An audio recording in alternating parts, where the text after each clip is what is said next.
하나님 말씀은 사도행전 우리 9장 17절부터 25절까지만 함께 읽겠습니다. 사도행전 9장 17절부터 25절까지입니다. 아나니아가 떠나 그 집에 들어가서 그에게 안수하여 이르되 형제 사울아, 주고 내가 오는 길에서 나타나셨던 예수께서 나를 보내어 너로 다시 보게 하시고 성령으로 충만하게 하신다 하니 즉시 사울의 눈에서 비늘 같은 것이 벗어져 다시 보게 된지라. 일어나 세례를 받고 음식을 먹음에 강건하여 지니라. 사울이 다메섹에 있는 제자들과 함께 며칠 있을새 즉시로 각 회당에서 예수가 하나님의 아들이심을 전파하니 듣는 사람이 다 놀라 말하되 이 사람이 예루살렘에서 이 이름을 부르는 사람을 멸하려던 자가 아니냐. 여기 온 것도 그들을 결박하여 대장들에게 끌어가고자 함이 아니냐 하더라. 사울은 힘을 더 얻어 예수를 그리스도라 증언하여 다메섹에 사는 유대인들을 당혹하게 하니라. 여러 날이 지나매 유대인들이 사울 죽이기를 공모하더니 그 계교가 사울에게 알려지니라. 그들이 그를 죽이려고 밤낮으로 성문까지 지키거늘 그의 제자들이 밤에 사울을 광주리에 담아 성벽에서 달아내리니라. 아멘. 우리 같이 기도하겠습니다. 하나님, 말씀 듣기를 원합니다. 하나님 나라는 말씀으로 임한 줄로 믿습니다. 천지를 창조하셨던 그 능의 말씀이 이 시간 성령의 입술을 통해서 전달되게 하옵소서. 이 말씀으로 다시 한번 새 힘을 얻게 해주시고 또 우리의 연약한 것들이 변해지고 강한 것이 되고 은혜가 되고 또한 하나님의 뜻을 나타내는 그런 통로가 되는 그런 놀라운 변화들이 이 시간 나타날 수 있도록 축복해 주옵소서. 그렇게 할 줄로 믿습니다. 예수님의 이름으로 기도드렸습니다. 아멘. 할렐루야. 이 밤의 말씀을 통해서 변화를 경험할 수 있는 저와 여러분 되시기를 바랍니다. 오늘 말씀의 제목은 변화된 사울에 대해서 두 가지를 함께 생각하겠습니다.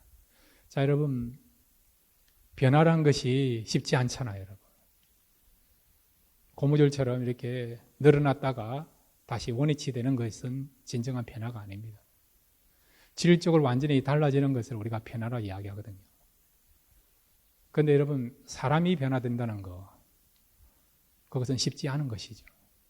왜냐하면 우리 나름대로 가치관, 선입견, 고정관념, 편견 이런 것들이 있기 때문에 이것이 좋고 싫고의 그런 거에 떠나서 우리가 갖고 있는 그런 습관, 전통, 그런 고정관념을 버린다는 것이 쉽지가 않습니다. 특별히 사도 바울은 율법으로 무장되어 있던 사람이고 또 바리새인 가운데도 바리새인이고 그 다음에 자기의 의를 갖고 있던 철저한 자기 가치관으로 똘똘 무장되어 있던 사람이 이 사울인데 이런 사람이 쉽게 율법주의를 또한 자신의 의를 버린다는 것이 쉽지 않죠. 그런데 이 사람이 오늘 예수님을 만남으로 변화되는 것을 보게 됩니다. 변화되기 정말 힘든 사람이 예수님 만남으로 변화됐다고 한다면 저와 여러분도 예수님 만나면 변화되게 될 줄로 믿습니다. 하나님 앞에 가는 그날까지 계속 우리의 삶 속에 이런 변화의 역사가 나타나게 될 줄로 믿습니다. 자, 여러분에게 한번 묻습니다. 사울에게 여러분 또 다른 이름이 있죠. 누굽니까? 어떤 이름입니까? 바울. 그죠? 구약의 그 첫 번째 왕 사울 말고 오늘 우리가 계속해서 살펴보고 있는 이 사도행전 9장에서 지금 나와 있는 예수님을 만났던 이 사울의 다른 이름을 우리는 바울이라고 그렇게 알고 있습니다. 그런데 여러분, 이 사울이요, 한 번도 자기 이름을 바꾼 적이 없습니다. 우리는 사울에서 바울로 개명했다 그러고 그렇게 생각하는데 그게 아니에요. 13장부터는 이 사울의 이름이 이제 바울로 나오는 것을 보게 됩니다. 13장부터는 이제 바울이라는 이름으로서 우리에게 알려지고 있고 또 성경이 그렇게 쓰고 있습니다. 그러면 사울에서 바울로 개명하지 않았다면 그러면 왜 사람들은 자꾸 이 사울을 바울로 부르고 있느냐? 그 이유를 말씀드리겠습니다. 이 사울은요, 히브리어로 부를 때 사울이에요. 히브리의 이름이 뭐라고요? 사울이에요. 그런데 여러분, 이 사도 바울이 태어난 곳은 어디입니까? 이스라엘입니까? 아니면 헬라 문화권에 있었던 길르기아 다소입니까? 다소죠. 지금의 터키 지역이에요. 그 당시 여러분, 로마가 세계를 지배했지만은 그 당시 이 지중해 문화권에서 공용어는 어떤 언어입니까? 헬라어예요, 헬라어 여러분. 그러니까 이런 바울이라는 것은 헬라어를 사울로 말했을 때에 바울이라는 것입니다. 그러니까 히브리 말로는 사울이고 헬라 말로는 뭐라고요? 바울이에요, 여러분. 그러니까 우리는 지금까지 어떻게 이해하고 있는가 하니까 사울이 바뀌어서 바울이 되었다라고 생각하는데 그게 아니에요. 사울은 히브리어로 불렀을 때 사울이고 그 다음에 헬라어로 불렀을 때 바울인 것입니다. 그렇게 여러분 이해하시면 되겠습니다. 오늘 이 사울이 변화되게 된 것을 보게 됩니다. 그러면 어떤 변화가 나타나느냐? 두 가지를 생각하겠습니다. 첫 번째로 한번 따라해 주시기 바랍니다. 영의 사람으로 변화되었다. 어떤 사람 변화되었다고요? 영의 사람으로. 육의 사람이요, 영의 사람으로 변화되었다는 것입니다. 오늘 성경 여러분, 사도행전 9장 18절과 19절 함께 읽겠습니다. 시작. 즉시 사울의 눈에서 비늘 같은 것이 벗어져 다시 보게 된지라. 일어나 세례를 받고 음식을 먹음에 강건하여 지니라.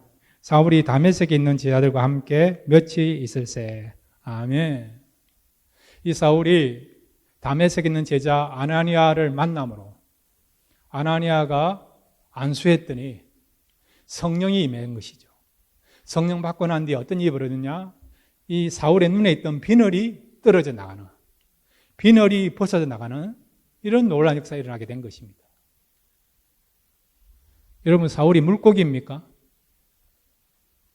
물고기가 아닌데 어떠세요? 비늘이 이렇게 떨어져 나갑니까? 여기 사울의 눈에 있던 비늘이 떨어져 나갔다. 비늘이 벗어졌다는 말은 뭐냐? 바로 영적으로 새롭게 거듭났다. 영의 눈이 뜨여졌다. 육의 사람이 이제는 영의 사람이 되었다. 그런 의미를 갖고 있는 것입니다. 그래서 비늘이 벗어짐으로 말미암아 육의 사람이 이제는 영의 사람이 됨으로 말미암아 그에게 놀라운 변화가 나타나게 되는 것을 보게 됩니다. 사도행전 9장 20절에서 우리 22절, 20절, 22절 두 절을 같이 읽겠습니다. 시작. 즉시로 각 회당에서 예수가 하나님의 아들이심을 전파하니 사울은 힘을 더 얻어 예수를 그리스도라 증언하여 다메섹에 사는 유대인들을 당혹하게 하니라. 아멘. 사울의 눈에서 비늘이 벗어짐으로 육의 사람이 이제 영적인 사람이 됨으로 말미암아 어떤 일이 벌어지느냐? 이제는 복음을 전가하는, 예수를 전가하는 그런 정인으로 사도로 바뀌게 되는 이런 놀라운 변화가 일어나게 되게 된 것이죠. 그러니까 그의 눈을 지금 덮고 있던 이 비늘이, 즉 육신을 붙잡고 살아갔던 그 삶이 이제는 변화되어서 영의 사람이 되고 영적인 눈이 뜨여지고 성령에 사로잡히게 되니까 이제는 어떻게 산다고요? 육에 이끌려서 사는 삶이 아니고 진정한 영에 이끌려 살아가는, 하나님이 원하시고 기뻐하시는 바른 목적을 가지고 살아가는 그런 놀라운 사람이 되고 또 그런 변화가 일어나게 된 것을 보게 됩니다. 그러니까 사도 바울의 지금 눈에 있던 비늘이 벗었다는 것은 육신적인 것이 벗어지고 육신적인 것이 무너지고 이제는 새로운 인생을 사는 새로운 피조물로서 성령의 사람이 되고 또 영의 사람이 된 것을 말씀해 주고 있습니다. 우리에게는 여러분 육신적인 것이 있고 영적인 것이 있습니다. 그렇지만 여러분 우리가 육신적인 것을 붙잡고 살아가면 그것은 하나님을 기쁘시게 할 수도 없고요. 하나님의 일을 감당할 수도 없습니다. 자, 이 부분에 대해서 로마서 우리 8장 5절에서 8절까지 보면 육신을 붙잡고 살아가실 때 어떤 현상과 어떤 결과가 주어지는가를 말씀해 주고 있습니다. 로마서 8장 5절에서 8절입니다. 함께 읽겠습니다. 시작. 육신을 따르는 자는 육신의 일을, 영을 따르는 자는 영의 일을 생각하나니 육신의 생각은 사망이요 영의 생각은 생명과 평안이니라. 육신의 생각은 하나님과 원수가 되나니 이는 하나님의 법에 굴복하지 아니할 뿐 아니라 할 수도 없음이라. 육신에 있는 자들은 하나님을 기쁘시게 할 수 없느니라. 아멘. 육신을 붙잡고 살아가면요, 그것은 사망이요, 그 다음에 하나님과 원수가 되고, 그 다음에 하나님을 기쁘시게 할 수 없는 것이 육신을 붙잡고 살아가는 삶이라는 것입니다. 반면에 육신을 붙잡고 살아가는 것이 아니고 영에 이끌려서, 즉 성령에 이끌려서 살아가면 거기에는 무엇이 나타납니까? 생명과 평안이 있고요, 그 다음에 하나님의 법을 따르고 하나님을 기쁘시게 하는 삶을 살아갈 수 있다고 말씀하고 있는 것입니다. 그래서 여러분, 육신을 듣고 있는 이 비늘, 즉 우리 속에 있는 그런 어떤 욕망, 자기중심, 그리고 또한 세상적인 어떤 가치관, 또한 세상이 말하는 그런 흐름, 하나님이 아닌 우리가 주체가 된 그런 경험들, 그런 것들을 붙잡고 살아가면 그것은 육신에 속한 것이 됩니다. 그래서 어떤 일이 벌어지느냐? 그 속에 생명이 없는 거죠. 평안이 없는 것이죠. 그리고 하나님을 기쁘시게 할 수 없는 것입니다. 하나님과 궁극적으로는 원수가 되는 그런 결과가 나타난다는 것이죠. 사울이 예수님 만나기 전까지는 그런 삶을 살았다는 것이죠. 유대주의에 입각해 하였고 율법에 무장되었고 자기 중심, 자기여를 붙잡고 살아갔던 삶이었어요.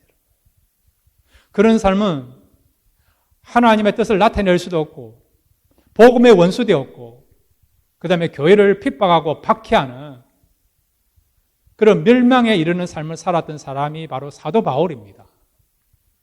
한마디로 그는 육신에 속해서 살아갔던 삶이었고 그런 삶을 살아갔던 사람입니다. 그럴 땐 그가 예수를 만남으로 회개하고 성령 받고 나니까 이제는 육신에 속한 사람이 아니고 영에 속한 사람이 되어서 담대하게 복음을 전가하고 그리고 또한 예수 그리스도를 나타내고 소개하는 진정한 정인의 삶을 살아가는 그런 놀라운 역사들이 나타나게 된 것을 보게 되죠. 이런 놀라운 변화는 여러분, 저와 여러분에게도 나타나게 될 줄로 믿습니다.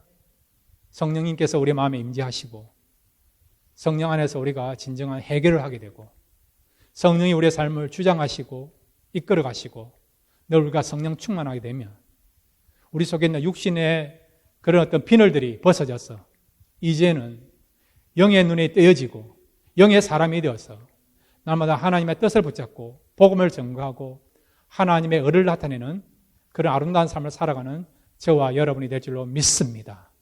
성령님을 사모하십시오. 사도 바울이 성령 체험함으로 말미암아 육의 사람이 영의 사람이 된 것처럼 저와 여러분도 성령님이 임재하시고 성령께서 우리와 함께 하시고 성령으로 충만하면 저와 여러분도 이제는 육의 사람이 아니라 영의 사람이 되어서 하나님의 뜻을 나타내고 우리 마음속에 생명과 평안과 하나님의 법을 나타내는 그런 아름다운 삶을 살아가는 저와 여러분이 될 줄로 믿습니다. 두 번째로 여러분, 사도 바울에게 이렇게 놀라운 변화가 일어났는데 어떤 변화가 일어났습니까? 한번 따라해 주셔야 됩니다. 진짜 능력의 사람으로 변화되었다. 예, 어떤 사람 변화됐다고요? 진짜 능력의 사람으로 변화되었다는 겁니다. 능력이 얼마나 중요합니까? 벌써 10년도 넘은 것 같은데 한국에 어떤 드라마가 있었어요. 제목인지 그 가사인지 저한테 기억나는 것이 있는데 능력 있어요 금자씨라고 하는, 들어본 적이 있습니까? 능력 있어요 금자씨. 아마 주제는 안 같은데 그 드라마에 그런 자주 나오는 그런 내용인 것 같아요. 그런 구절이 저한테 기억이 나더라고요. 우리의 삶 속에서 중요한 게 뭡니까? 능력 아닌 능력. 능력 있는 사람을 우리는 좋아하지 않습니까? 반면에 능력 없는 사람은 좀 우리가 시시하게 생각하지 않습니까? 그러면 여러분, 세상이 말하는 능력과 성경이 말하는 능력은 어떤 차이점이 있을까요? 사도 바울이 진짜 능력의 사람으로 변화됐다 한다면 그러면 어떻게 사는 것이 진짜 성경이 말하는 참다운 능력의 사람이라고 우리가 할 수 있는가? 성경은 우리에게 능력의 중요성을 말씀해 주고 있습니다. 고린도전서 4장 20절 말씀 함께 읽겠습니다. 고린도전서 4장 20절입니다. 시작. 하나님의 나라는 말에 있지 않고 오직 능력에 있음이라. 아멘. 말 가지고는 안 되고요. 말은 누구도 잘하지 않습니까? 그렇죠. 그런데 하나님 나라는요, 말에 있지 않고 어디에 있다고요? 능력에 있다. 전에도 제가 한번 말씀드린 있는데 저는 축구를 참 잘합니다. 근데 저는 발로 축구하지 않고 입으로 축구합니다. 입으로 100골도 여요, 여러분. 예. 그거는 여러분, 진짜 축구를 능력으로 하는 거 아니지 않습니까? 말로 하는 것이죠. 말은 누구나 다 잘할 수 있는 거 아니에요? 우리가 누구나 여러분, 장기에 대해서 훈수는 뚫을 수 있습니다. 그런데 막상 자기가 장기를 떠보면 안 보여요, 안 보여요. 길이 안 보여요, 여러분. 그게 인생이에요. 말을 우리는 얼마나 할 수 있어요? 정치에 대해서, 경제에 대해서, 문화에 대해서, 교육에 대해서, 여러분. 때로는 음식에 대해서, 인생살이에 대해서 말은 얼마나 잘합니까? 근데 막상 여러분, 내가 그것을 하려고 하면 안 보여요, 여러분. 말은 그렇게 잘하면서도, 훈수는 그렇게 잘 뜨고, 코치는 그렇게 잘하면서도, 실제적으로 내가 그것을 하려고 하면 전혀 말하고 다른 게 능력이 없는 것을 우리가 실감하지 않습니까? 사도 바울이 이제 사도가 되었어요. 복음을 핍박하고 교회를 힘들게 했던 그런 교회와 복음의 원수되었던 위치에서 바꾸어서 이제는 교회를 위하여서 헌신하고 복음을 증가하는 그런 사도가 되었습니다. 진짜 예수장이가 되었어요. 그런데 사도 바울이요, 복음을 전하면서 그때부터 그에게 주어진 것이 무엇입니까? 이 고난입니다. 고난. 오늘 본문에도 보면 예수를 증거하다가 결국 그가 비굴하게 광주리를 타고 야간 도주하게 되는 것을 보게 됩니다. 자, 여러분 사도행전 9장 23절에서 25절까지 함께 읽겠습니다. 시작. 여러 날이 지나매 유대인들이 사울 죽이기를 공모하더니 그 계교가 사울에게 알려지니라. 그들이 그를 죽이려고 밤낮으로 성문까지 지키거늘 그의 제자들이 밤에 사울을 강주리에 담아 성벽에서 달아 내리니라. 아멘. 유대인들 입장하면 배신자 아닙니까? 철저하게 예수 믿기 전에는 유대의 교를 위하여서, 율법을 위해서 제일 선두에 서서 옹호하며 그것을 수호하며 지키면서 그렇게 행동도원으로서 선두주자의 역할을 감당하면서 그런 일을 했던 사람이, 유대교에 대한 앞잡이 역할을 했던 그 사람이 이제는 유대교를 배신해서 기독교를 옹호하고 기독교를 전파하는 그런 정인으로, 전도자로, 사도로 바뀌었다고 하니까 그것은 유대교 입장에서 보면 그런 배신자를 둘 수 없는 상황이 되게 된 것이죠. 유대교 입장에서 보면 자기들의 수치라고 생각할 수 있는 것이죠. 그래서 어떻게 했다고요? 사도 바울을 죽이려고 공모하며 실제적으로 사도 바울을 죽이기 위해서 행동으로 옮기게 되게 된 것입니다. 그래서 사도 바울이 어떻게 합니까? 이런 위기를 벗어나기 위하여 지금 다메섹에서 광주리를 타고 성을 빠져나가는 그런 행동을 하게 된 것을 보게 됩니다. 자, 이 부분에 대해서 사도 바울은 고린도후서 11장 32절부터 33절에 좀 더 정확하게 자신이 간증하고 있는 것을 보게 됩니다. 고린도후서 11장 32절 33절입니다. 함께 읽겠습니다. 시작. 다메섹에서 아레다 왕의 고관이 나를 잡으려고 다메섹 성을 지켰으나 나는 광주리를 타고 들 창문으로 성벽을 내려가 그 손에서 벗어났노라. 아멘. 사도행전에서는 유대인들이 자기를 죽이려고 하니까 그래서 유대인들의 손으로부터 벗어나기 위하여 광주리를 타고 그가 도망갔다. 그렇게 되어 있는데 고린도후서에서는 구체적으로 나와 있지 않습니까? 다메섹에서 아레다 왕의 고관이 나를 잡으려고 다메섹 성을 지켰으나, 여기 아레다 왕의 고관이 나를 잡으려고 했기 때문에 그 손에서 벗어나기 위하여 광주리를 타고 도망갔다고 이야기하고 있습니다. 그럼 어느 것이 맞느냐? 두 가지가 다 맞아요. 유대인들이 이 아레다 왕의 고관에게 돈을 주어서 사도 바울을 잡아달라고 부탁했다고 볼 수 있습니다. 뇌물을 받고 이 아레다 왕의 고관이 사도 바울을 잡으려고 했던 것이죠. 그래서 사도 바울은 그 손에서 벗어나기 위하여 어떻게 했다고요? 광주리를 타고 결국 성을 빠져나가는 일을 하게 되었다는 것입니다. 자, 여러분, 이 부분을 보고 어떻게 생각하십니까?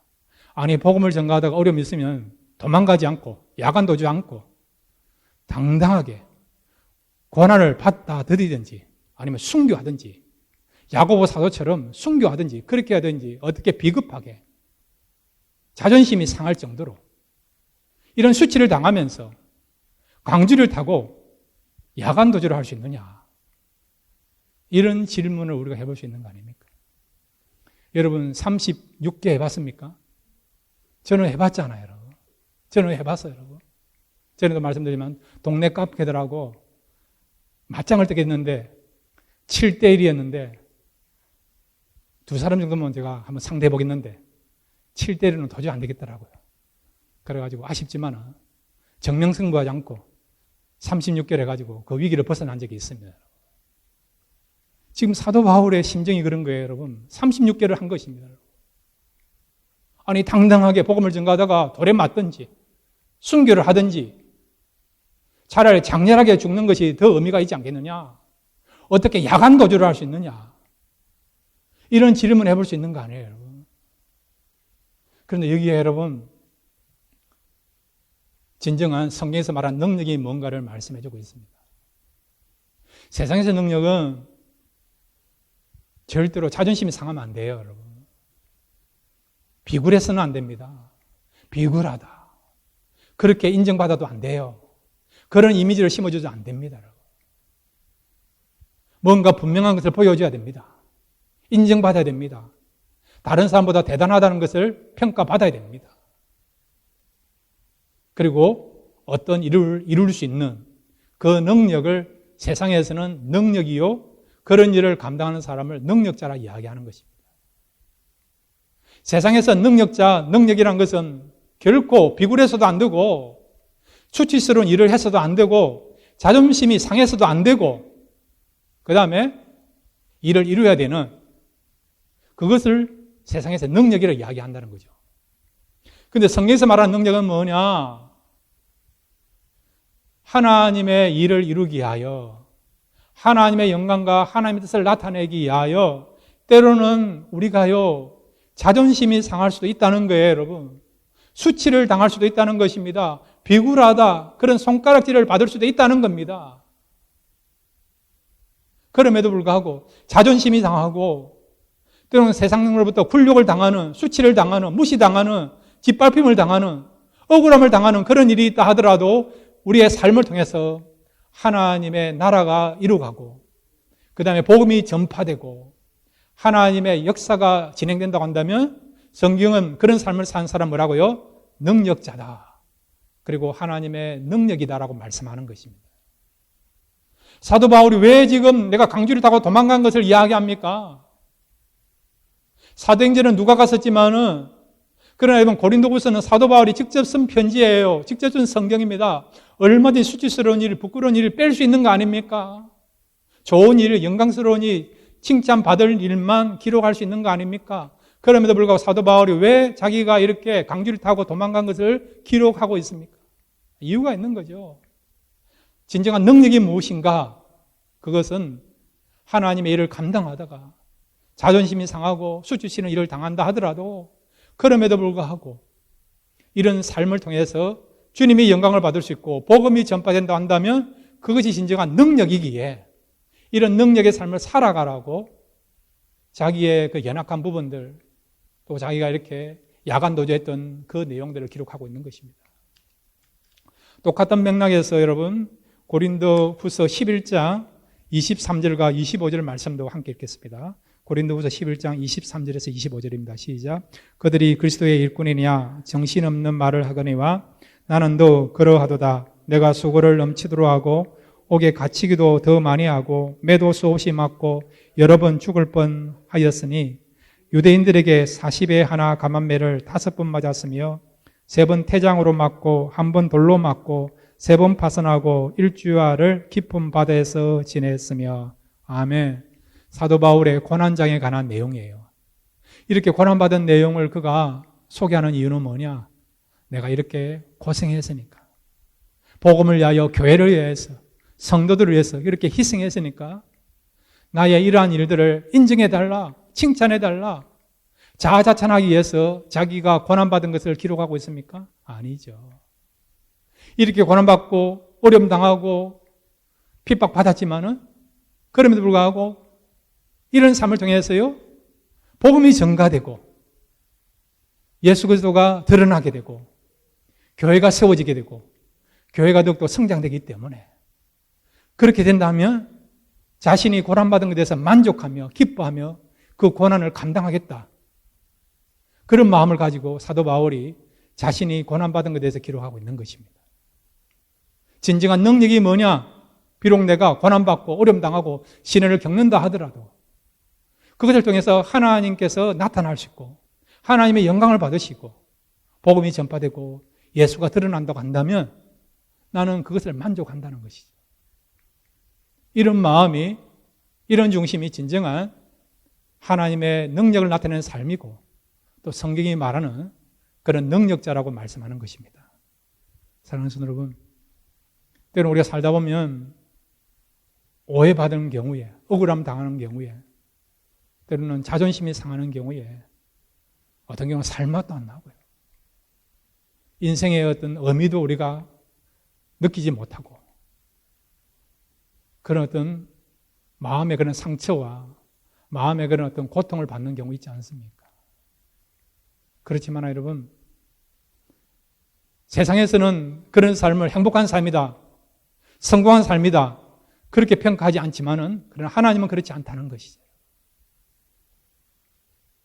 우리가 자존심 상하고 어려움 당하고 상처받지만은, 때로는 고난을 받지만은, 그럼에도 불구하고 우리를 통해서 예수님이 드러나고 복음이 증거되고 하나님의 역사가 나타날 수 있다 한다면, 그런 삶을 살아가는 저와 여러분은 진정한 하나님의 능력을 나타내는 삶이고 또 성경이 말하는 능력자를 할 수 있는 것입니다.